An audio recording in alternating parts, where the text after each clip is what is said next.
Hello दोस्तों, कैसे हैं आप सभी। उम्मीद है आप सभी अच्छे होंगे। तो आज हम केमिस्ट्री का पहला चैप्टर पढ़ेंगे कि हमारे आसपास के पदार्थ। ये क्लास 9th का केमिस्ट्री का पहला चैप्टर है, जिसमें हम आज पढ़ने वाले हैं पदार्थ किसे कहते हैं, मतलब मैटर जो होता है वो क्या होता है, और द्रव्यमान क्या होता है, भार क्या होता है, और द्रव्यमान तथा भार में संबंध देखेंगे। तो चलिए दोस्तों देखते हैं कि पदार्थ किसे कहते हैं। पदार्थ क्या होता है। पदार्थ जिसे हम द्रव्य भी कहते हैं, ठीक है। पदार्थ या द्रव्य, इंग्लिश में इसे हम मैटर भी कहते हैं, ठीक है। तो ये पदार्थ किसे कहते हैं। देखिए सिंपल से हम पदार्थ के बारे में जानते हैं कि पदार्थ कुछ ऐसे भी पदार्थ होते हैं जिसे हम तो नग्न आँखों से जो भी चीज़ देख रहे हैं वो सब क्या है, पदार्थ है। परंतु कुछ ऐसे भी पदार्थ होते हैं जिसे हम अपने नग्न आँखों से नहीं देख सकते। जैसे कि क्या है, वायु है। वायु को हम नग्न आँखों से तो नहीं देख सकते, परंतु हम इसे महसूस कर सकते हैं। तो पदार्थ का सिंपल से डिफिनीशन यही कहेंगे कि सिंपल से यही कहेंगे, पदार्थ का डिफिनेशन आप लिख सकते हैं कि पदार्थ वह कण है, ठीक है। पदार्थ वह कण है या अवयव भी लिख सकते हैं। पदार्थ वह अवयव है या कण है जिसमें क्या होता है, द्रव्यमान तथा आयतन होता है, ठीक है। पदार्थ वो कण है, ठीक है, जिसमें द्रव्यमान और आयतन होता है तथा आयतन होता है तथा जिसे हम महसूस करते हैं वो सब क्या है, पदार्थ है। तो इसमें कह देंगे तथा जिसे हम महसूस करते हैं पदार्थ कहलाता है, ठीक है। तो सिंपल से हम इसका क्या कहेंगे, पदार्थ का डिफिनेशन आप यही कह सकते हैं कि पदार्थ वह कण है जिसमें द्रव्यमान व आयतन होता है जिसे हम क्या कर सकते हैं, हम महसूस कर सकते हैं या करते हैं, वो सभी क्या है, पदार्थ है, ठीक है। तो उम्मीद है दोस्तों कि आपको समझ में आया होगा कि पदार्थ किसे कहते हैं, ठीक है। तो अब हम देखते हैं कि पदार्थों के कुछ जो आवश्यक मूलभूत जो चीज़ें हैं उनके बारे में जानना आवश्यक है, तभी हम पदार्थों के बारे में सब कुछ जान पाएंगे। तो चलिए देखते हैं इसके कि द्रव्यमान किसे कहते हैं, ठीक है। अब दूसरा हम पढ़ेंगे, दूसरा हम देखेंगे द्रव्यमान, कि द्रव्यमान होता क्या है, ठीक है। द्रव्यमान को इंग्लिश में मास कहते हैं, ठीक है। तो द्रव्यमान होता क्या है। देखिए द्रव्यमान का हम सिंपल सा यही डिफिनेशन कह सकते हैं कि किसी पदार्थों की वास्तविक मात्रा को द्रव्यमान कहते हैं, ठीक है।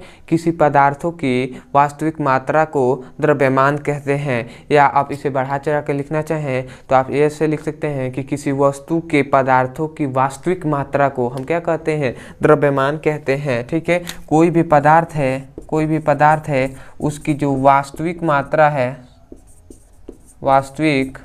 मात्रा है उसे ही हम क्या कहते हैं, इस वास्तविक मात्रा को ही हम क्या कहते हैं, द्रव्यमान कहते हैं। तो इसका डिफिनेशन हम क्या लिख लेंगे, चलिए देखते हैं, डिफिनेशन लिखते हैं।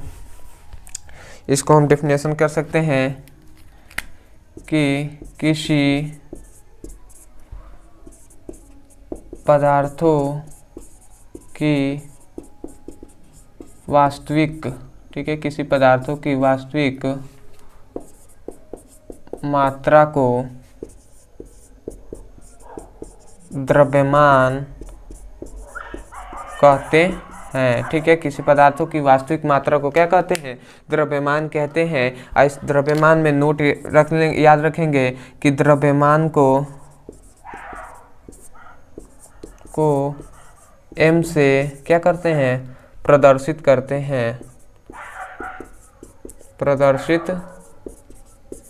हैं, ठीक है। जो द्रव्यमान होता है उसे किससे, m से प्रदर्शित करते हैं। और द्रव्यमान क्या होता है,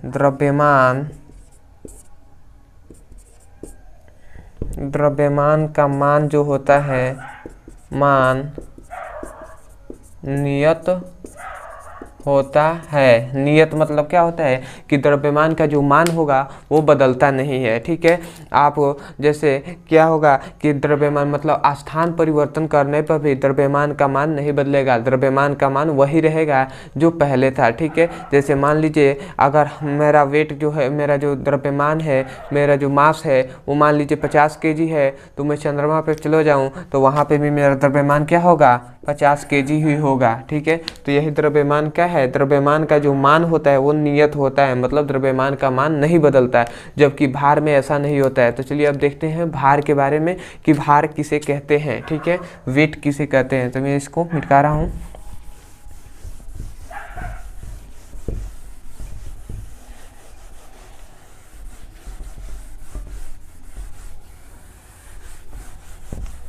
अब देखते हैं कि वेट किसे कहते हैं।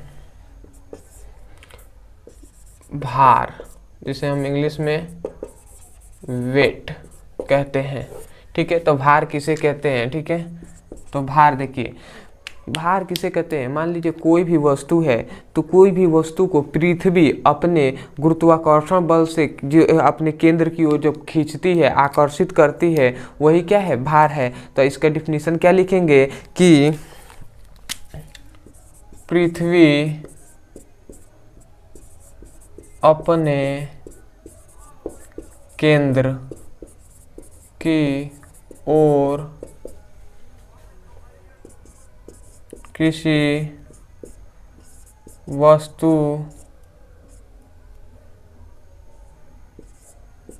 को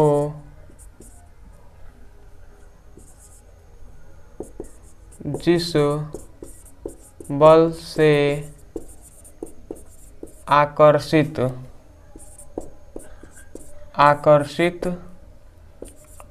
करती है उसे भार कहते हैं। ठीक है, भार का क्या कहेंगे, पृथ्वी अपने केंद्र की ओर किसी वस्तु को जिस बल से क्या करती है, आकर्षित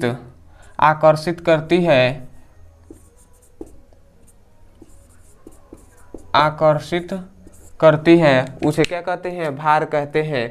पृथ्वी अपने केंद्र की ओर जिस बल से किसी वस्तु को क्या करती है, आकर्षित करती है, उसे भार कहते हैं। और भार को हम किससे, भार को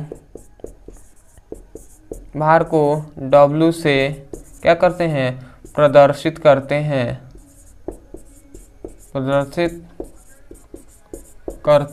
हैं। ठीक है, इसे W से प्रदर्शित करते हैं। और भार बराबर हम जानते हैं M×G होता है। मतलब क्या है, भार बराबर M×G मतलब क्या होता है, भार बराबर क्या होता है, द्रव्यमान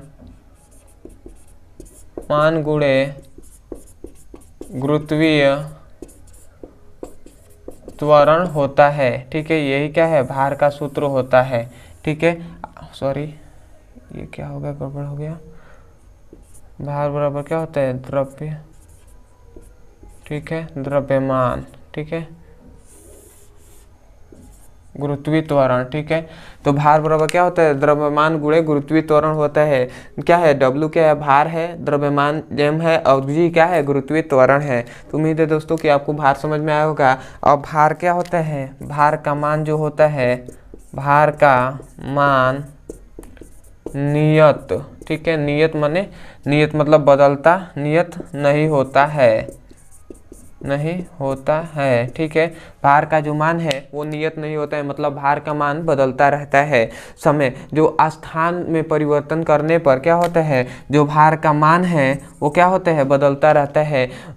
क्यों बदलता रहता है, क्योंकि हम जानते हैं कि पृथ्वी पर भी क्या होता है, G का मान क्या होता है, बदलता रहता है। ठीक है, तो भार क्या होता है, G पर ही निर्भर करता है, मतलब गुरुत्वीय त्वरण पर निर्भर करता है। क्योंकि हम जानते हैं पृथ्वी अपने केंद्र की ओर जिस बल से आकर्षित करता है उसे भार कहते हैं।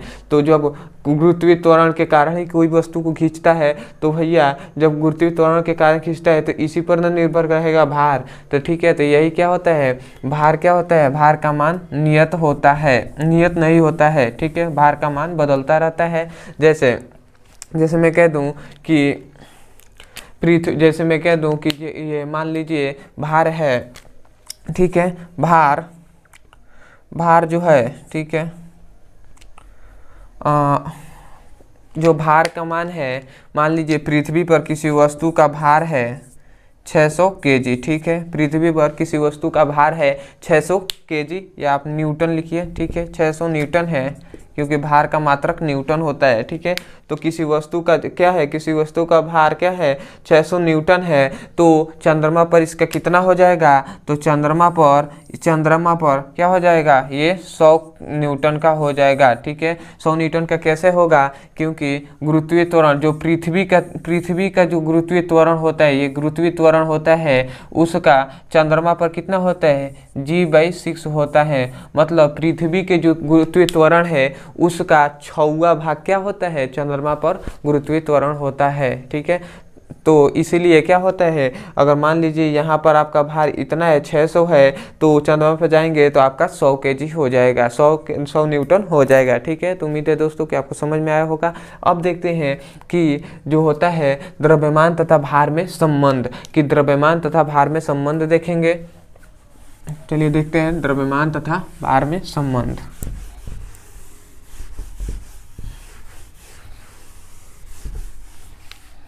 अब देखेंगे द्रव्यमान तथा भार में संबंध, ठीक है, क्या रिलेशन है, ठीक है, द्रव्यमान और भार में क्या संबंध है, ठीक है। देखिए द्रव्यमान और भार में क्या संबंध है। मान लीजिए कोई भी वस्तु है, किसी भी वस्तु का, मान लीजिए कोई भी वस्तु है, उसका जो भार है, मान लीजिए किसी भी वस्तु का भार क्या है, W है, और किसी भी वस्तु का जो द्रव्यमान है, द्रव्यमान जो है, द्रव्यमान क्या है, m है, ठीक है। मान लीजिए किसी भी वस्तु का क्या है, भार W है तथा द्रव्यमान m है, तो हम भार बराबर क्या जानते हैं, हम भार बराबर जानते हैं, भार इक्वल टू जानते हैं क्या होता है, द्रव्यमान गुणे गुरुत्वीय त्वरण होता है। भार बराबर क्या होता है, द्रव्यमान गुणे गुरुत्वीय त्वरण होता है, ठीक है। जैसे W बराबर m इंटू mg भी कहते हैं, मतलब m क्या है, द्रव्यमान, और g क्या है, गुरुत्वीय त्वरण है, ठीक है।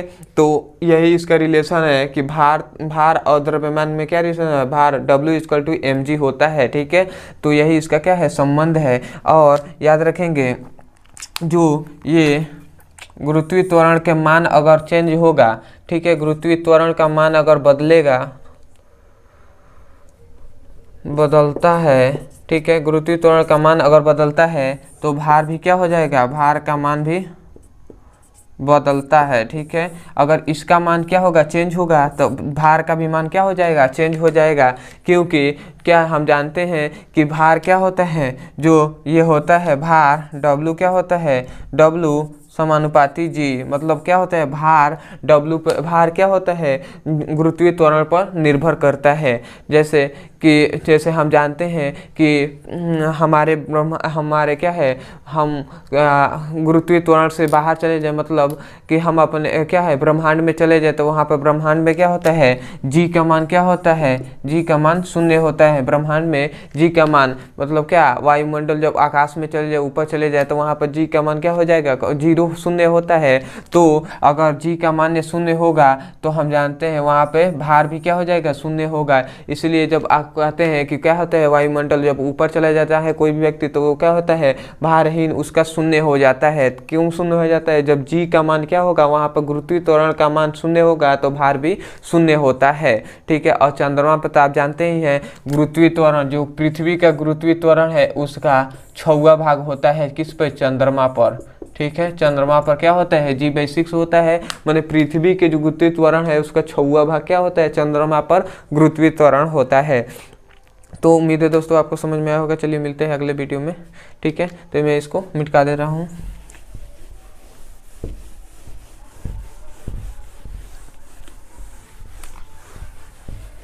तो चलिए दोस्तों मिलते हैं अगले वीडियो में, धन्यवाद।